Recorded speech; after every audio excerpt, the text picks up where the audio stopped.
안녕하세요. 주식판사입니다. 오늘 살펴볼 기업은 삼성카드라는 기업입니다. 일상생활에서도 쉽게 접할 수 있는 기업이라 많은 분들이 친숙해 하실 것 같습니다.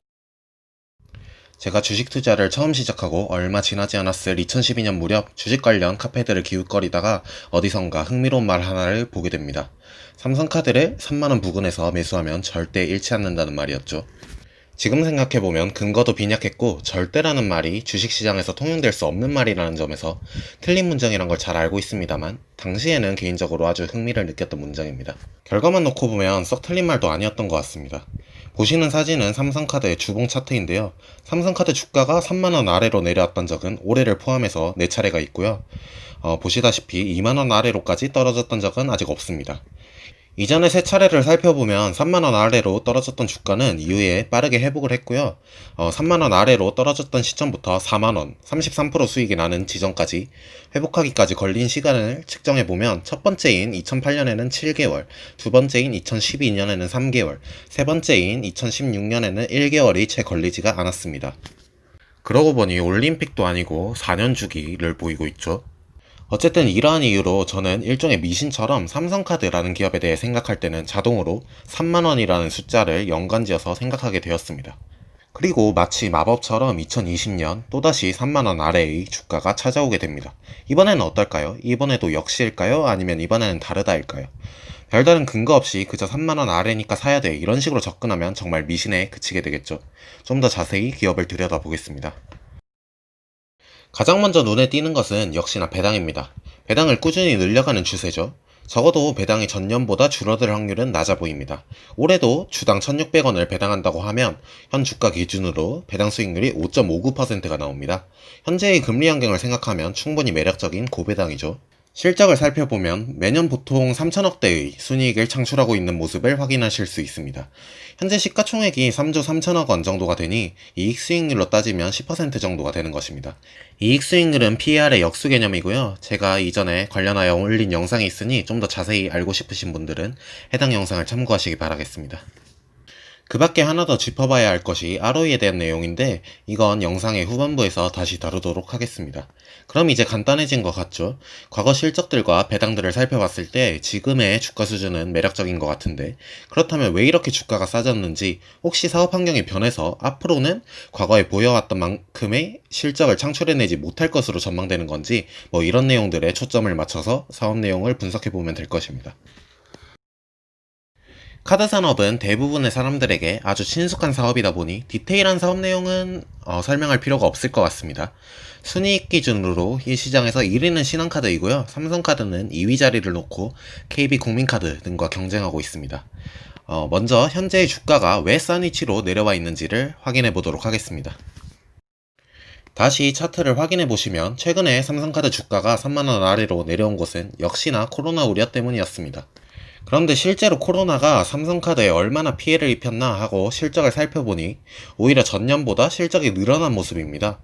우려와 달리 코로나가 오히려 긍정적인 면도 있었다는 평인데요. 이유를 하나씩 살펴보자면 첫 번째로 재난지원금을 카드로 수령할 수가 있어서 카드 발급 추가 수요가 생기는데 이와 관련된 마케팅을 진행함으로써 평상시의 마케팅보다 적은 노력을 들이고도 큰 효과를 보게 되는 마케팅 효율성 증대가 일어났습니다. 두 번째로 놀이공원이나 면세점 등 비용이 높은 가맹점의 매출이 감소함에 따라 비용 절감 효과가 있었습니다. 면세점 바우처 등은 비용이 많이 드는 저효율 마케팅이 되겠죠. 이런 점에서 코로나가 일부 비용 감소 효과를 줌에 따라서 불황형 실적 증대가 일어난 부분이 있습니다. 세 번째로 정부가 재난지원 대출 등에 적극적으로 나섬에 따라서 부실자산 증가율이 둔화된 부분이 있습니다. 그 외에도 다들 잘 아시는 것처럼 동학개미 운동 등에 따라서 카드론 이용이 증가된 부분도 있고요.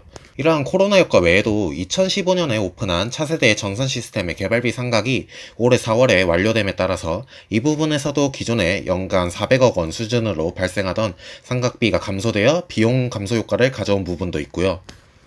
또한 카드사는 사업 구조 자체가 자금을 대량으로 조달해서 이 돈으로 사업을 진행하는 구조이기 때문에 조달 비용이 특히나 중요하게 되는데요. 따라서 금리 인하 시에 수혜를 보는 업종이 되겠죠. 초저금리가 당분간 지속될 것으로 보이는 지금의 환경에서 카드사의 조달 비용이 지속적으로 낮아짐에 따라서 삼성카드 역시 수혜를 누리고 있습니다. 여기서 또 하나 흥미로운 사실을 살펴보면 보시다시피 삼성카드의 최대 주주는 삼성생명입니다. 그런데 보험업은 금리 인하 시에 피해를 입는 업종이죠. 이런 관점에서 본다면 삼성생명 입장에서 삼성카드는 금리 변동에 대한 해지 효과까지 가져다주는 핵심 자회사가 될 것입니다. 이 단락에서 투자자분들도 여러 전략들을 연관지어서 고안해 볼 수가 있겠죠.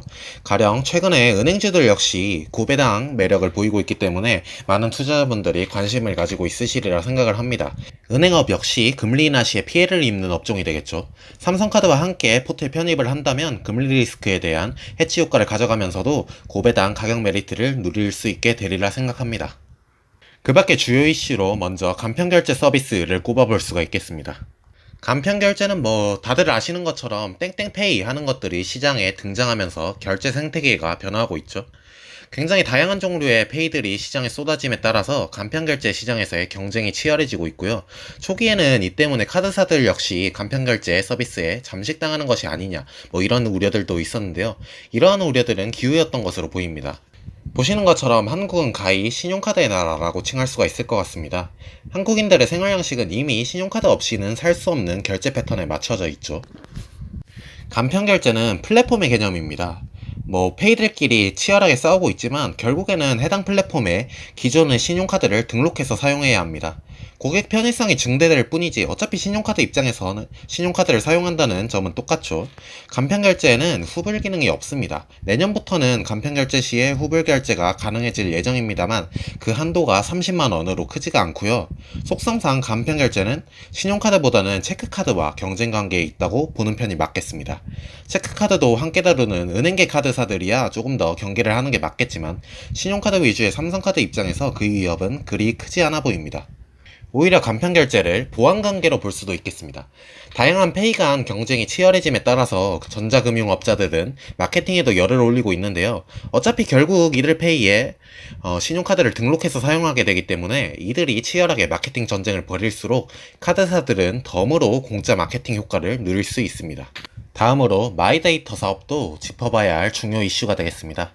데이터 3법이 통과됨에 따라서 카드사들도 빅데이터를 활용해서 새로운 방향으로 사업을 전개할 수 있게 되었습니다.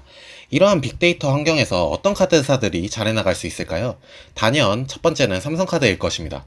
직관적으로 생각해봐도 은행 계열의 카드사들보다 삼성 계열사인 삼성카드가 데이터 환경에서 더 민첩하게 움직일 것이라는 게 예상이 되죠.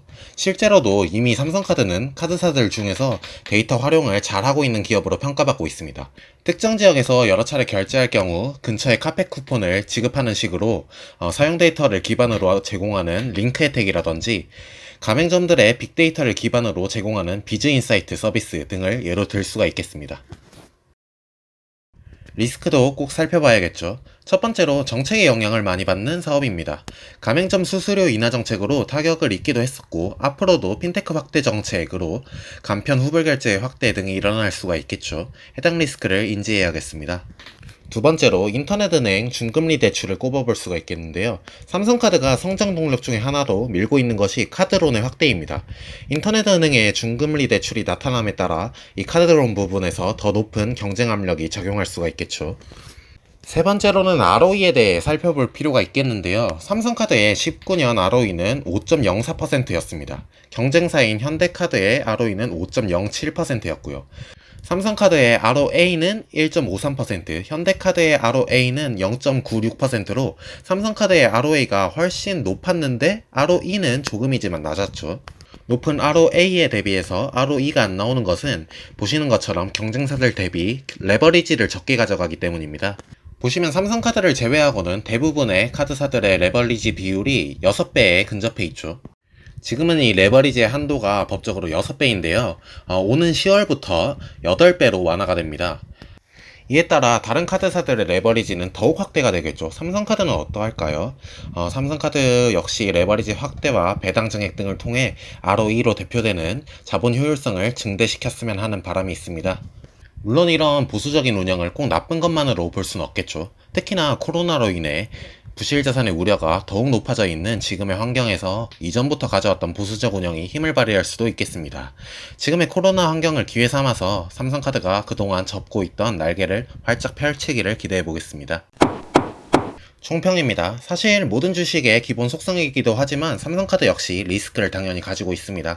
이러한 리스크와 지금의 고배당 그리고 가격 메리트를 비교해보면서 어떤 것이 더 큰가를 잘 각자가 판단해보고 투자 의사결정을 내려야겠죠.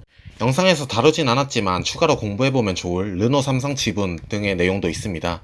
직접 기업과 관련된 내용들을 찾아보면서 공부해보시기를 권해드리겠습니다. 영상 재밌게 시청하셨으면 구독과 좋아요도 꼭 눌러주시기를 부탁드리겠습니다. 또 최종 투자 판단은 투자자 본인의 몫에 있다는 점, 영상에서 다룬 기업 외의 종목에 대한 질문들은 받지 않는다는 점을 강조드리고 싶습니다. 시청해주셔서 감사합니다.